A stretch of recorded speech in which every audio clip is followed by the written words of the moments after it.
Сәлеметсіңдер ме балалар? Бүгінгі сабағымыздың тақырыбы ұлттық мәдениет, ал грамматика жағынан келсек, жақты және жақсы сөйлемдер. Театр актерлары жайлы сөз қозғасақ. Театр актерлары және кино актерларының қандай айырмашылығы бар деп ойлайсыңдар?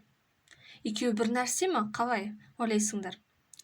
Қазіргі таңда театр актерларын киноға да түсіріп жүргендерін көреміз. Ал кино актері театр актерына айналуы екі талай. Неге? Неліктен? Өйткені кино актерларына жеңілдеу келеді және де жеңілірек. Бір кинода бір сахнаны бірнеше дубльда қайталап жазуға болады. Және олар айлап, жылдап түсіру мүмкін. Және сосын монтажға жіберіп, әрлеп, сәндеп туындыларын ұсынады. Ал театрда ондай мүмкіндік жоқ. Театр актерлары күні-түні дайындалып, бір жарым сағат ішінде қаншама көрермендердің алдында өздерінің қойылымдарын көрсетеді. Яғни, бар күш-жігерін, жан тәндерін салып, өз рөлдерін алып шығады. Алдарыңызда театр актерларының суреттері беріліп отыр. Яғни, бірінші суретте Меруерт Өтекешева. Бұл апамыз барлығымызға таныс болуы мүмкін. Өйткені бұл кісі Қыз жібек кинофильміне түскен болатын. Басты рөл Қыз жібекті сомдаған. Сонымен қатар Қазақ КСР-ның халық әртісі Бекен Римова 1955 жылдан бастап киноға түсіп, біз білетін Тақиялы періште, Менің атым Қожа және тағы басқа фильмдерде елеулі рөлдер ойнады. Актриса есімі Талдықорғанның қазақ драма театрына 2000 жылдары берілгенін білеміз. Енді келесі жай сөйлемнің біз алдыңғы сабақтарда жалаң және жайылма сөйлемдерін тоқталып өткенбіз, және оны еркін түрде ажырата аламыз.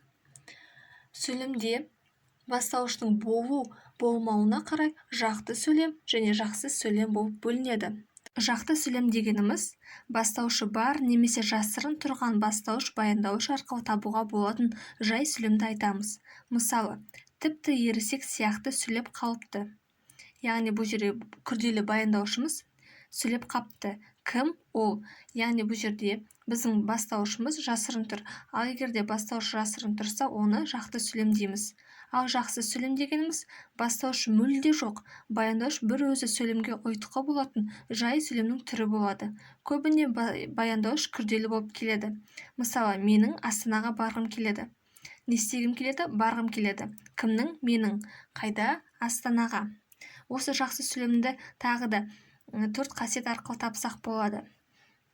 Біріншісі, ГГ, КК жинақтары, яғни қала орайының жинақтарына көмекші, кел, бол, жара деген көмекші етістіктерді тіркестіріп айтсақ, онда айтқысы келді.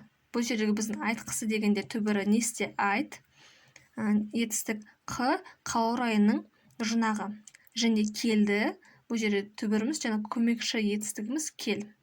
Егер айтқысы келді болса, онда қала орайы мен көмекші етістіктері арқылы жалғанса, онда оны жақсы сөйлем деп біле аламыз. Екіншісі, тұйық етістікке керек, жөн, мүмкін, тиіс сияқты сөздер тіркесіп келеді.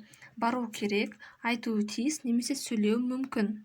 Үшіншісі, ып жинақтары көсемшеге бол, көбіне болма тәрізді болымсыз түрінде көмекші етістігі тіркесіп келеді. Айтып болмайды, ұғып болмайды. Және төртіншісі, оны идиомалар деп атаймыз. Идиомалар баяндауыш құрамында бастауыш тұлғалы сөзі бар, бірақ сөйлем мүшелеріне жүктеуге келмейтін тұрақты тіркестерден болады. Мысалға, шек сілесі қатты, шарасы қалмады. Не істеді? Шек сілесі қатты. Бұл бізде тұрақты тіркес болып келеді, және де бірыңғай баяндауыш болады. Егер осындай тұрақты тіркестер келетін жағдайда, онда оны жақсы сөйлем деп біле аламыз. Жай сөйлемді зерттеген ғалымдар және олардың еңбектерімен таныса аламыз. Оқушылар көбінесе жазба жұмыстарында тыныс белгілеріне қате жіберіп жатады. Яғни біз синтаксис саласындағы сөйлем, оның ішіндегі жай сөйлем тақырыбын жаттығу арқылы орындасақ, оқушыларға дұрыс меңгерте аламыз деп ойлаймын. Яғни ешқандай қателіктер болашақта орын алмайды.